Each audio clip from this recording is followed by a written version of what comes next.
Welcome to the Wedowee Group. It's a pleasure to be with you today to talk a little bit about metamorphism in the Wedowee Group of Alabama, the easternmost Blue Ridge. In this area, we're going to talk about rocks in several locations, which are grouped into 6A Lake Harris and 6B Lakes Ferry. We'll start out with discussion of the phyllite in the Wedowee Group in a general fashion.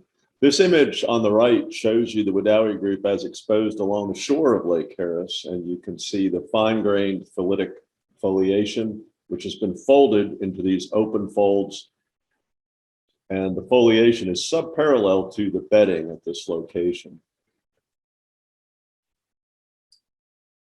These stops are located on the eastern side of the state of Alabama, fairly close to the Georgia border here.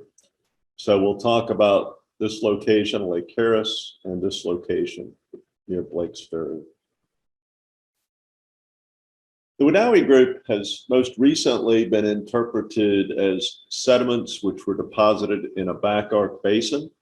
And this interpretation has largely been made and propagated by Jim Tull and co-workers through several publications, which are listed, some of which are listed here.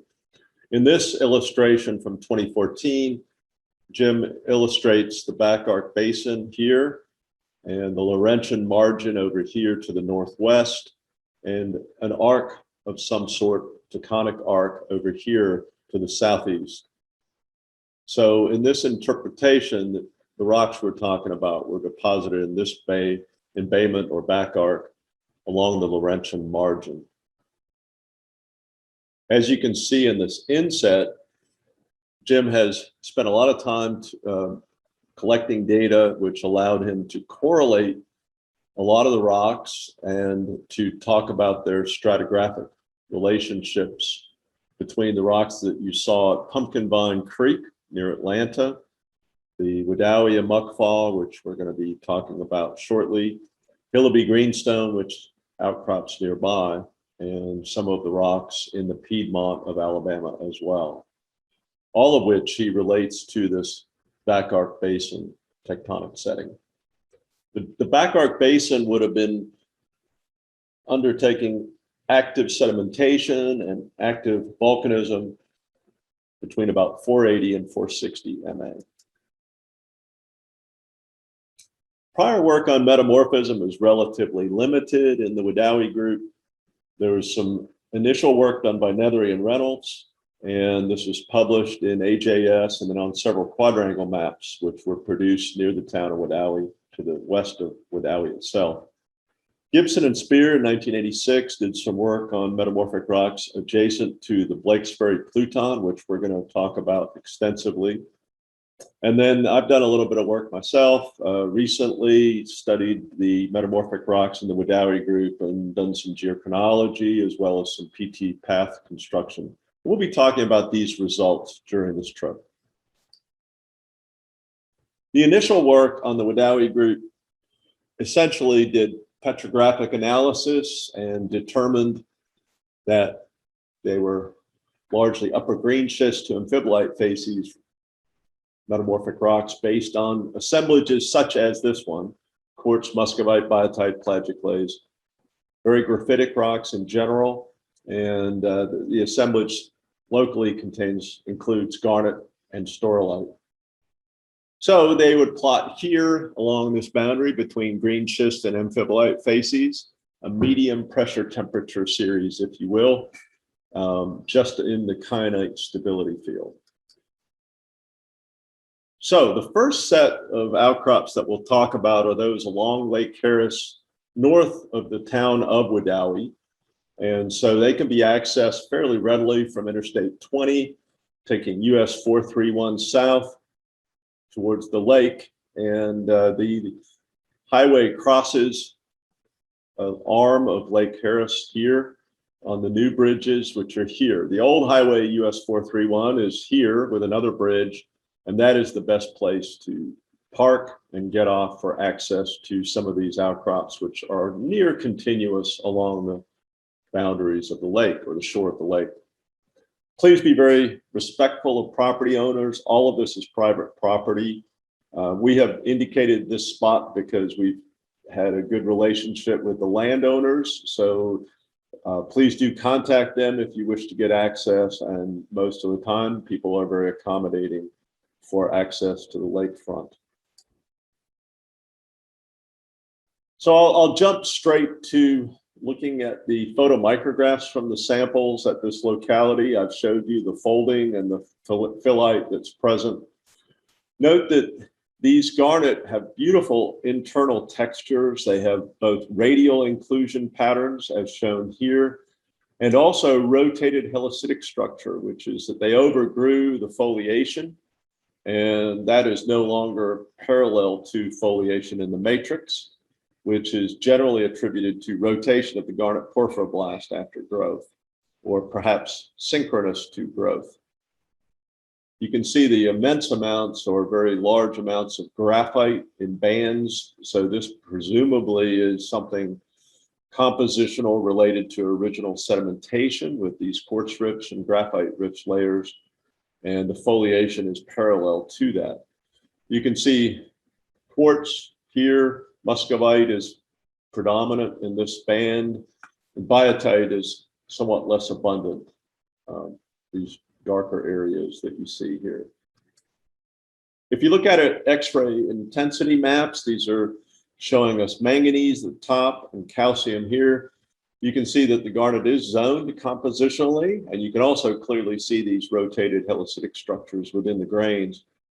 So in general, the manganese content is highest in the cores, these bright areas, and lesser towards the rim. And that's generally interpreted best as prograde growth zoning of the garnet, which depletes the matrix in manganese during growth. You can also see calcium varies from higher in the core to somewhat lower in the rim. So we've used the mineral compositions and the stable mineral or inferred to be stable mineral assemblages to construct a PT path for these rocks. And this was from the paper that I published in 2019. So what we can do is we can plot the composition of the garnet cores as isoplests on this MAD diagram. And what it shows is that these isoplests for pyrope in black, this line and this line, spessartine in blue, these two subparallel lines, grossular in green, these lines, and almandine here in red, intersect in this general vicinity, showing that garnet core growth occurred about 6 kilobar pressure and perhaps 520 to 560 degrees C in this, approximately in this oval. We also see that in order for garnet to have continued to grow with higher grossular rims, and lower manganese, etc., that we would expect it to have grown along a trajectory approximately like this one.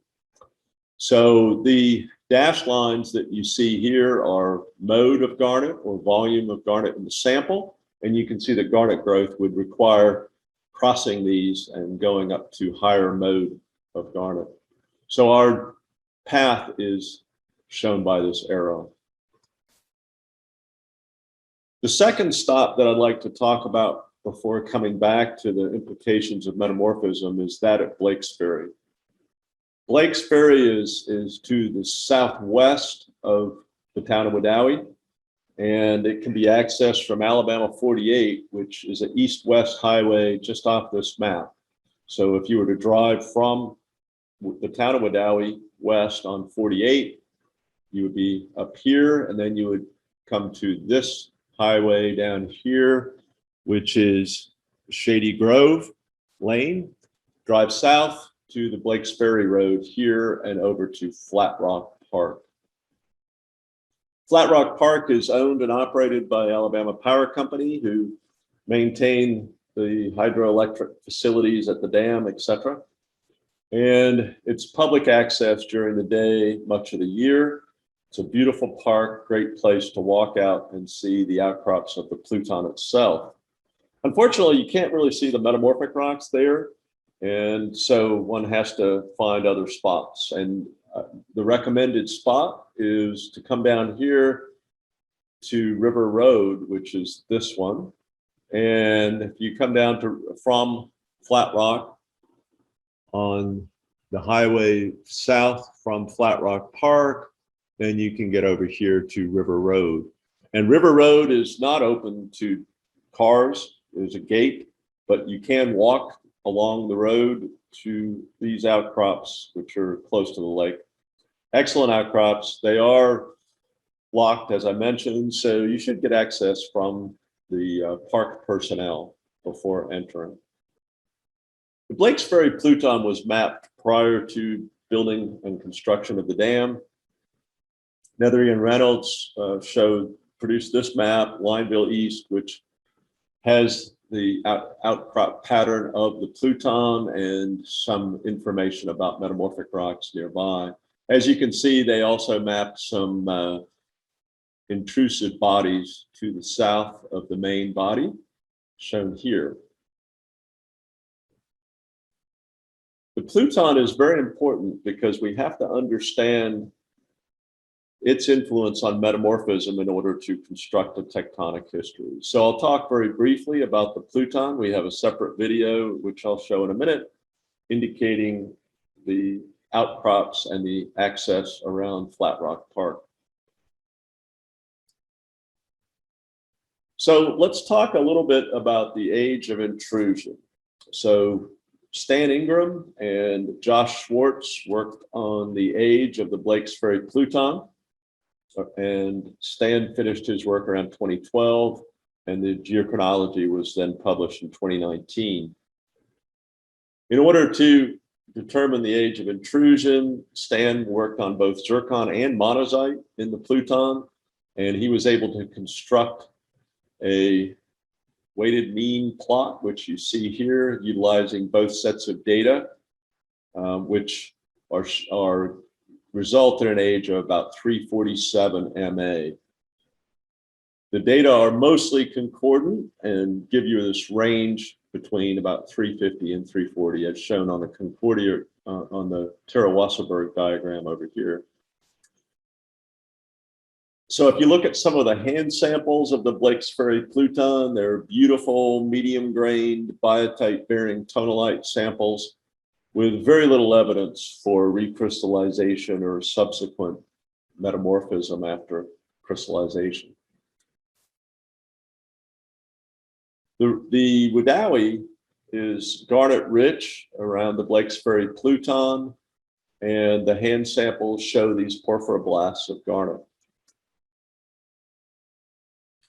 In photomicrographs, the garnet have beautiful textures with a core, which is euhedral, surrounded by a second growth of garnet, if you will, which is also euhedral, and a graphite-rich zone between the two.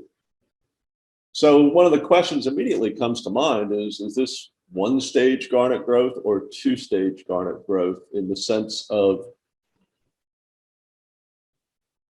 two different events, or simply is it an overgrowth which was a change in reaction history during a single event? We don't necessarily know the answer because it's very difficult to date these separately. We don't have a sufficient volume of garnet in the outer rim to date it as a separate piece, although we did attempt this. So this is one of the questions we have to ask ourselves, is how to interpret these distinctive textures. We look at X-ray intensity maps, manganese and calcium for these grains. You'll note that the manganese looks pretty simple. It looks like high manganese cores and low manganese rims and perhaps a single prograde path. However, calcium is not so simple. Calcium shows these high calcium annuli, or mantles, if you will. So this is low manganese in the core, high manganese in the annulus, and then low calcium rims. So again, we have to continue our discussion. Is this a single growth event or two? We tentatively infer a single growth event based on these simple manganese paths or patterns rather. And we explained the calcium as potentially a fluid flow event. And this has been described in other rocks from elsewhere, especially in Pluton Orioles, but anywhere where you have high fluid flow, one can bring in large amounts of calcium or other elements, which can change the zoning pattern of the garnet. Prior work on metamorphism by Gibson and Spear proposed a complex PT path, which started with garnet growth at a high pressure temperature here for regional metamorphism, and then a decreasing pressure down to some spot near here, which would have been essentially 6 kilobars and 500 degrees, very similar to what we described for the rocks near the town of Wedowee. They had an alternate path, which might have been down to lower temperatures and then an increase. But nonetheless, they start here and reach these conditions. And so they base this largely on thermobarometry and in part on mineral assemblages, which include staurolite at this locality, which is included within the core of garnet.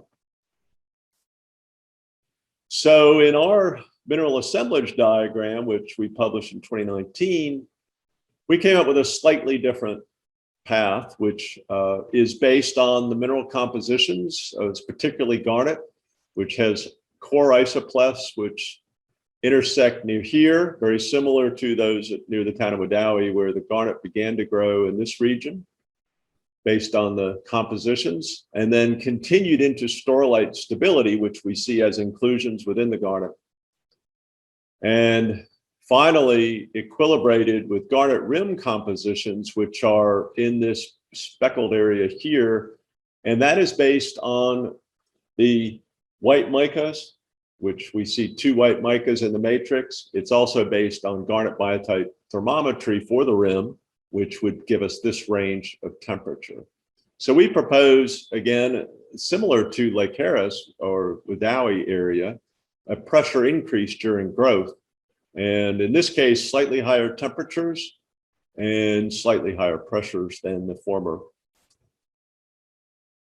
The age of metamorphism was also determined for these samples. And you may recall, of course, that we talked briefly already about the Lake Harris exposures. Well, the age for Lake Harris garnet is shown here, and cores began growing around 323.